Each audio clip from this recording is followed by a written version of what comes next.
Marc Marquez telah menceritakan kisah yang luar biasa tentang bagaimana tulang di lengannya remuk ketika cedera terjadi. Dia menuturkan perjuangannya melawan cedera dan membahas soal operasi yang menyelamatkan kariernya dengan detail yang mengerikan. Itu hari Senin jam 7.30 pagi. Setiap hari, saya mengajak anjing jalan-jalan dengan perut kosong selama 45 menit. Ucapnya.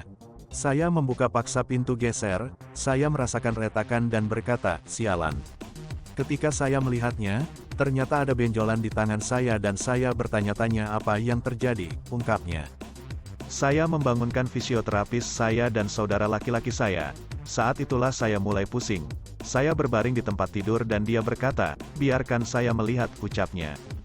Setelah fisioterapis melihat kondisinya dan menganggap itu tidak begitu baik, mereka kemudian pergi ke rumah sakit. Selain cedera tangan yang mengerikan, dia juga berjuang dengan diplopia yang merupakan masalah mata yang menyebabkan penglihatan ganda.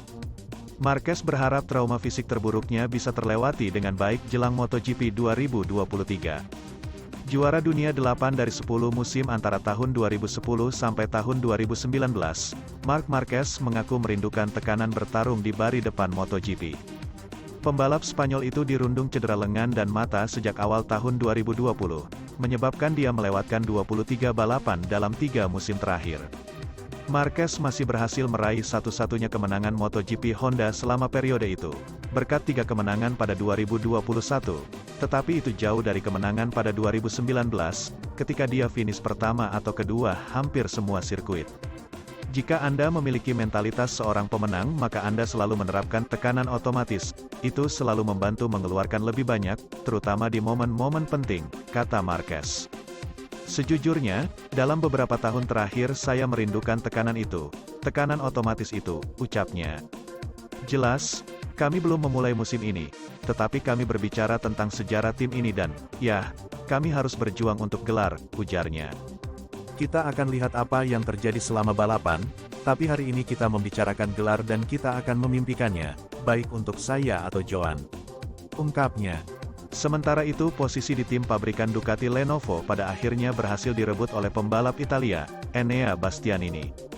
Bastianini memenangkan hati Ducati untuk menjadi pengganti pembalap Australia, Jack Miller sebagai tandem Francisco Bagnaia untuk 2 musim ke depan.